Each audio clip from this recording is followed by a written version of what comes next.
Using a knife to batten is not my preferred method, but in this instance it worked out great, because Gray just had a new edge put on his knife, and he was quite happy me testing his knife out on this piece of wood.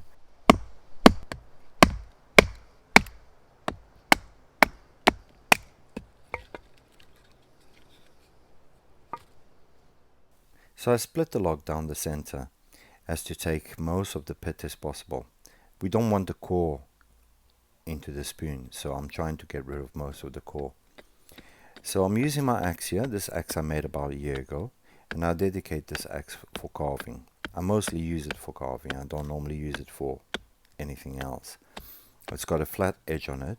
It's very sharp, and it achieves the cuts that I wanted to achieve. I think I could have definitely chosen a better tree trunk. This one is quite rotten, and every time I carve, the camera seems to jump about. But that's because the tree trunk is quite rotten, and the soil is quite peatier, making the camera bounce every time I get my axe edge onto this piece of wood. Yes, it might look dangerous what I'm doing, but if you look carefully, my thumb is supporting the piece of the wood, and my fingers are behind the piece of wood, so the axe edge is not going to come in contact with my fingers. And as a third step, what I do is carve the bottom end first, turn it around and carve the other section, so as not to have the blade very close to my fingers. I take a little bit off and then step back and have a look at it and see where I've got to make some adjustments.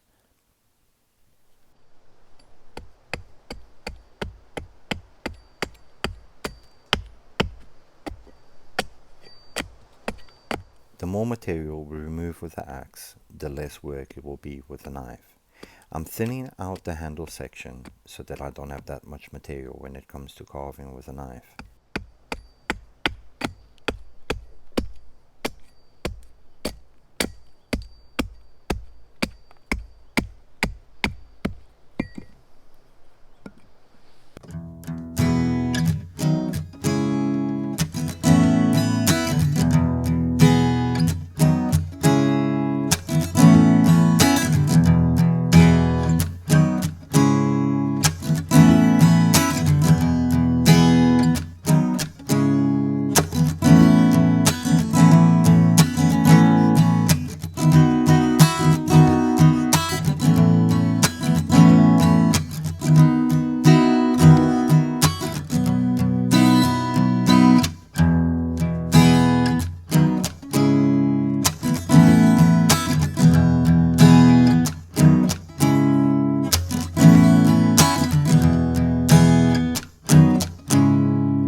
A lot of people sort of tend to draw out the shape and so on, but for me, I tend to go with what comes out of my head. I want a skinny back, skinny handle at the back, a fat section in the middle there, something I can hold on to nicely, and sort of getting the shape. I think the spoon section is a bit long. I need to bring it in a bit, but that's a carving knife I made. I'll put the little video there, a link to it, but that's the one I made. And I don't have all the fancy tools for knife making and so on, but sometimes just apply determination and common sense, and you can achieve some nice little knives like that. Doesn't take that much to make that.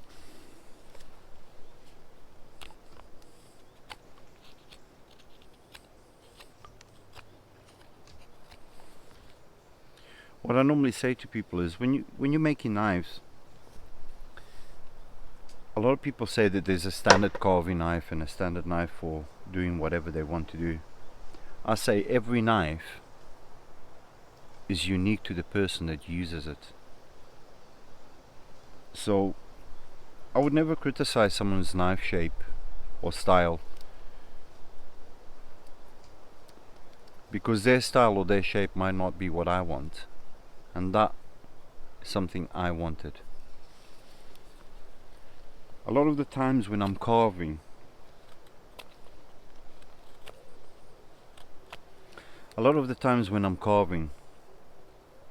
little problems will arise, and I'll be thinking, well, if I had this type of knife I could do that, and then I create that knife for me,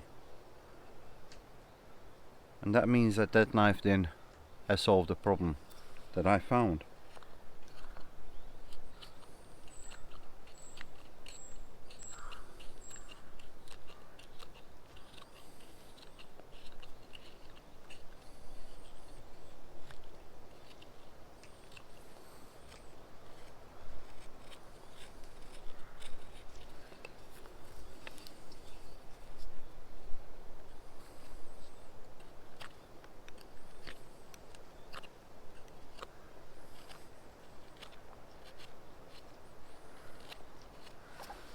If you're starting out in carving, then my advice is don't try and take too much at once. You can always take wood away, but you can't put it back. Be comfortable, take your time.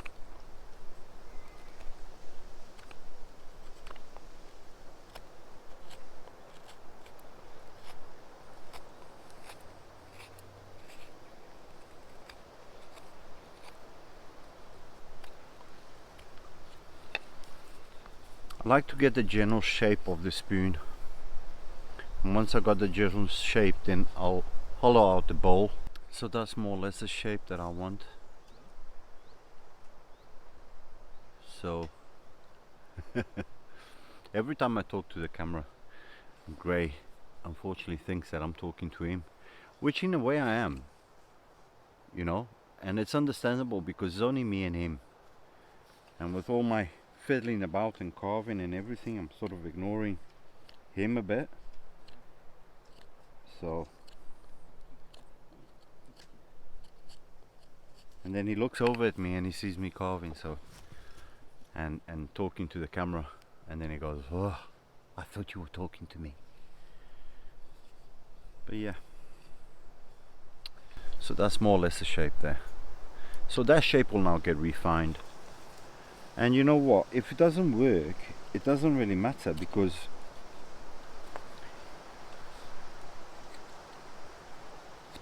it's all about the journey making something. It's not about the end product. That's what I believe in. You make stuff. The most important process of making something is actually what you learn, the experience you gain out of it. I don't think I've used one single spoon that I've made. I've got a few lying around at home, and a lot of them just end up in the fire. Because to me it's just about learning, about refining my technique and learning how to carve and the shapes that I enjoy doing.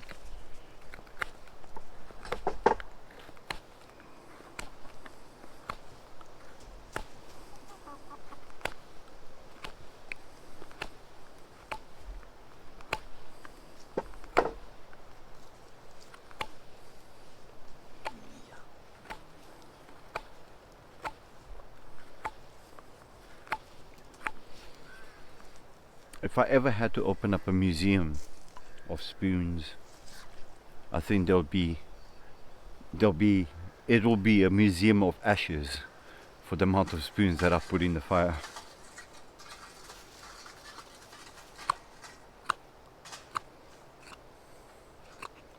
Can you imagine like a tray with ash in there and say, yeah, once upon a time this was a spoon.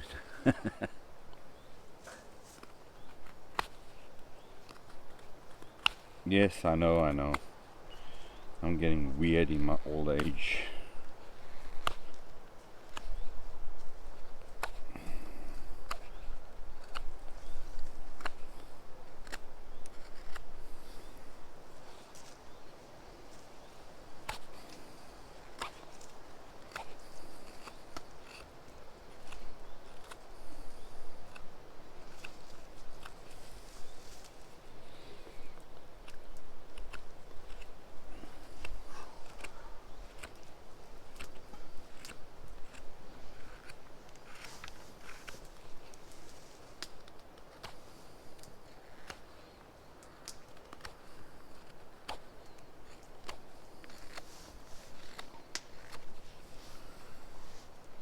See, now I work the underside of the bowl a bit and I sort of get it more or less to where I want.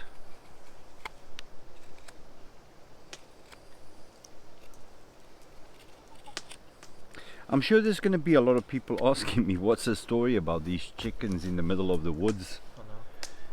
And that's a mushroom, isn't it? Chicken in the woods. Chicken in the woods is a mushroom, yeah. But we've got 3 real chickens in the woods at the moment. And well, tomorrow morning there'll be 2. I think they're actually finding it quite comforting. They're happy, aren't they? What you call it? Well, you know, I'm rolling my blooming tongue again. Comfortable. They find no comfort. Yeah, that's what Comforting. They're finding it really comforting to have us around here. Yeah. They're certainly not scared of us, are they? No. I think they're going like, whoo, we got a few days of company and few days of the foxes keeping away from us. I think they've been somebody's pet before he's got them, you know. Do you think so? That one's lost its tail feathers. Which one? The middle one. Oh yeah? It's tailless? Well, Had them before. you did? Yeah. Someone took a chomp out of it. Well, seems like it.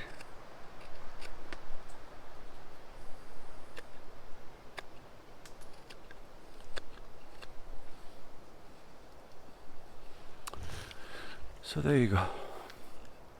What I'll have to do now is get the hook knife and start taking round.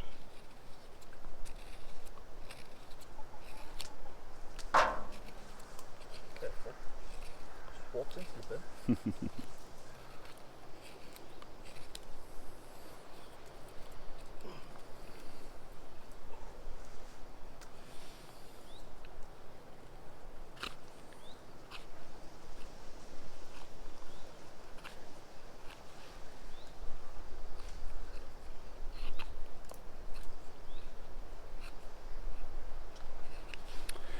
I bet you a lot of people sort of watch this and they go, you know, how boring is that? No.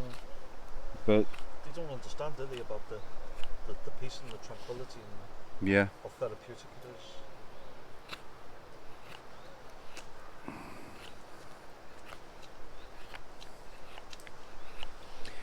it's seriously underestimated.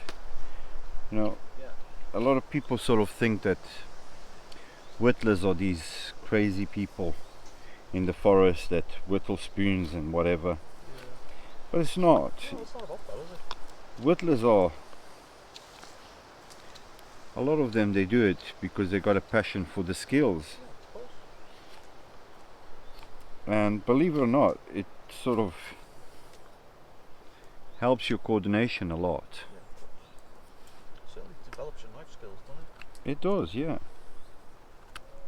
I'm just whittling shapes, like I've done a triangle, now I'm doing a square. Well, But it perfects your knife skills. it does. It does. A lot of people don't understand that. No. You know, by sitting there and whittling away, you sort of, You're using muscles that you don't use every day to start off with. You improve your eye coordination. Improve your knife skills.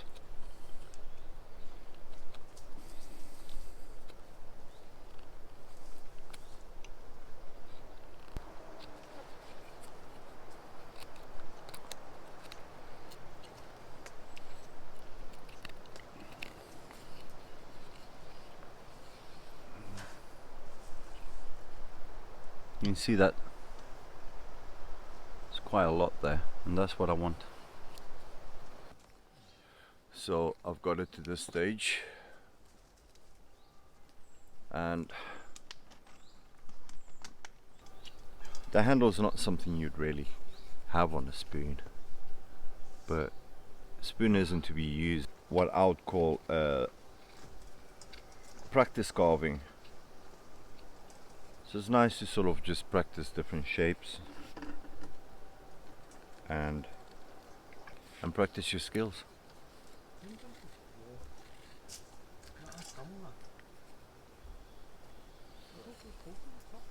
It used to be on an angle so much like it's out. So I'd call that pretty much finished now. I've got a little bit to do on the bottom, but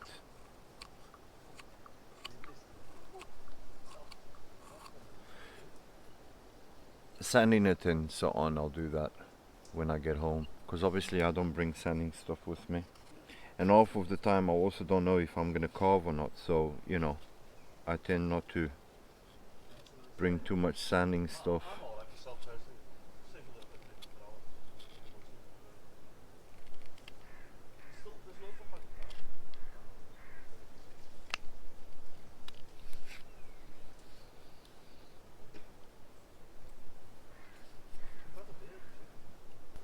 The whole thing about doing designs like this is just to, you know, practice and enjoy yourself and pass time and so on. So, you know, if you're into it, or if you're thinking of getting into carving, just go for it. And you know, if you mess something up, if it doesn't work out, it doesn't really matter, because just go get another piece and carry on, and you can feed that one to the fire and just carry on again. So yeah, so that's it. That's a spoon done. I hope some of you just take to it and just go and do a bit, because it's quite enjoyable. They all taking the piss out of me, right?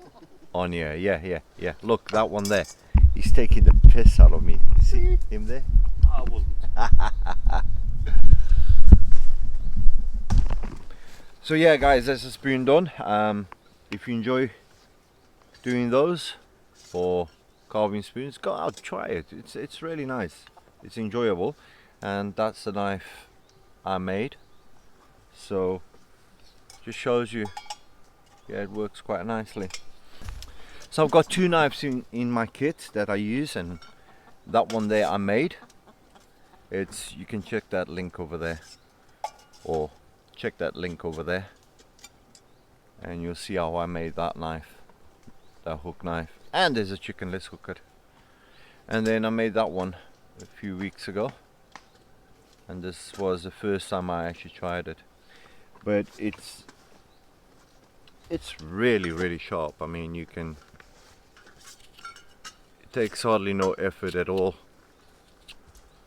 and it's nice. That concave blade there,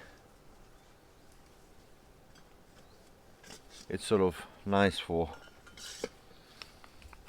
the bottom of your spoon to go around it and so forth.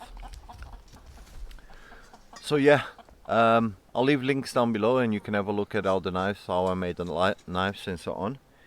And thanks a lot for stopping by. Thanks for watching, and see you on the next one.